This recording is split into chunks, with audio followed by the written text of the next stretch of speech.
น้ำค่ำน้ำดำเลย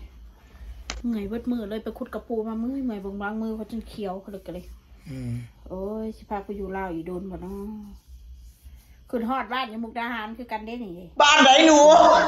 ก็ว่าเราไปเล่นแหละบ้านไหนหนูมีบ้านอยู่หรอเขาบอกน้ำแห้งหนูมีบ้านอยู่ติดลา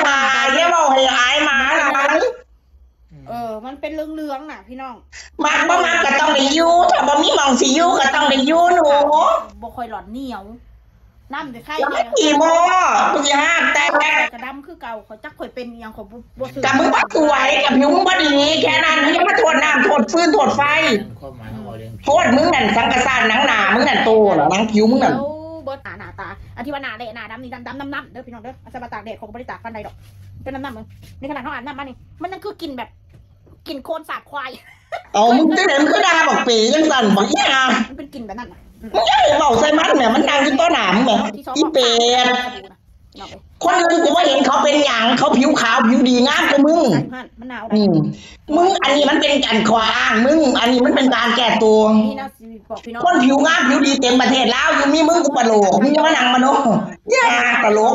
ไม่อยากให้เขาบอกอาหารนั่นอยู่คุณแน่อยู่พี่แน่มันบ่สิ้นเปลืองบ่มันสิพอใส่บ่ค่าใช้จ่ายรายรับรายจ่ายมันก็เป็นห่วงสิถามเนาะเอาก็สิถามก่อนว่าสมมุติมาอยู่ลาวเลยบ่ได้มาอยู่ลาวเลยจ้าแค่มาเล่นมาเที่ยวมาพักเฉยๆถึงเวลาก็กลับค่ะแต่ว่าช่วงนี้อาจจะอยู่ลาวมากกว่าอยู่ไทยเพราะว่าน้องมาดามมีการเขายึดโรงเรียนไปเลยจ้าก็จะช่วงนี้ก็จะอยู่ลาวพี่น้องถ้าไปอยู่ลาวก็สิอยู่ไปมาไปคือเก่าส่วนบ้านหลังนี้ค่าเช่าแพงไหมค่าเช่าไม่แพง1,000 กว่าบาทค่าเช่า1,000 กว่าบาทมันก็เลยทำให้เราอยู่ได้มันไม่ได้สิ้นเปลืองส่วนอยู่มุกดาหารแพงไหมมุกดาหารก็ 4,500 รวมค่าน้ำค่าไฟก็ตกอยู่ 5-6,000 ประมาณนั้นแต่ละเดือนก็คือคอยไปอยู่ในค่าไฟก็เลยแพงค่าน้ำก็ตกอยู่40-50 บาทส่วนถ้าจะเสียก็คือเสียเต็มๆก็คือค่าบ้านค่าเช่าบ้านเดือนละ 4,500 นะคะแต่อยู่ตรงนี้นะคือเดือนละ1,000 กว่าบาทพี่น้องเนาะก็มีผู้รักผู้ใหญ่ FC ซอยคอยอยู่เล็กๆน้อยๆคนนี้เพิ่นก็ซอยผมมีเพิ่นก็บ่ได้ให้พี่น้องก็ขอบคุณพี่สาวคนสวยข่อยเพิ่นก็ซอยค่ากินค่ายาที่มันอยู่นี่ผมมีน่าอยากกินเพิ่นก็ส่งเงินมาซื้อน่าอยากกินแต่ว่ามันก็บ่ได้รบกวนเพิ่นเด้อเพิ่นให้ด้วยใจอันนี้เขาก็ต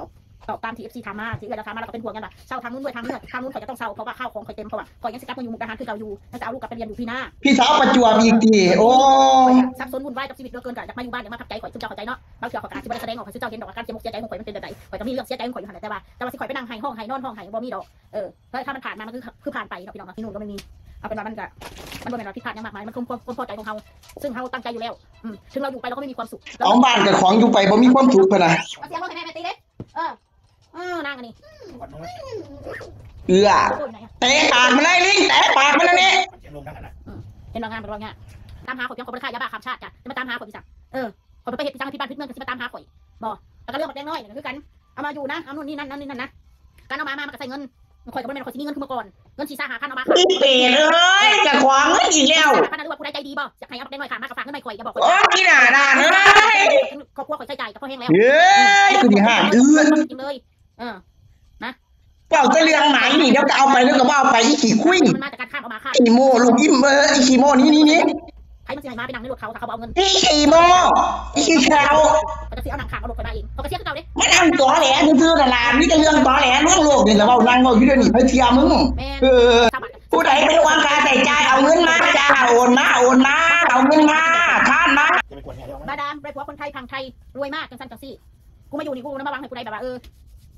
อันนั้นอันนี้ก็ไม่เห็นสกูนะกูไม่ได้ออนซ่อนหรอกมาบอกสกูนะบ่มีกูส่งเงินให้บ่จำเป็นต้องมาบอกพวกมึงบางคนกูเป็นไห้เขาบ่อยากเอาสื่อเขาบ่อยากได้หนาปานนั้นเอาเนี่ยมาขวานกันกันเนาะกูจะอายมาเขาบอกไปเลยกับนี่พี่สาวเป็นจอยข่อยก็เลยจะคว้าปอดกูแล้วพอดีจอยเสร็จแล้วกูก็เลยจะคว้าปอดกูแล้วกูได้จะอ่อนสะอื่นว่า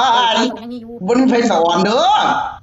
เองกับผัวข่อย2 คนข่อยดิ้นรนเฮ็ดคลิปแต่ละมื้อแต่ละวันบ่ได้อยู่ตื่นลุกเช้าก็ต้องเฮ็ดคลิปถึงคลิปข่อยสิบ่ได้มีอันเลิศเฟกลงทุนยังมากมายแต่สุขข่อยก็ถ่ายชีวิตประจำวันมื้อข่อยชีวิตบ้านๆโดยที่ไม่มีอะไรที่มาเสียอย่ามาถอกมาดังคนแบบนี้เชื่อข้อว่าชีวิตบ้านเปื่อนแบบไม่เฮ็ดแบบนั่งยังก่อเวทนาให้คนถ่ายทอดชีวิตข่อยข่อยมักได้ข่อยคือนั่นคือข่อยใช้ชีวิตของข่อยเอ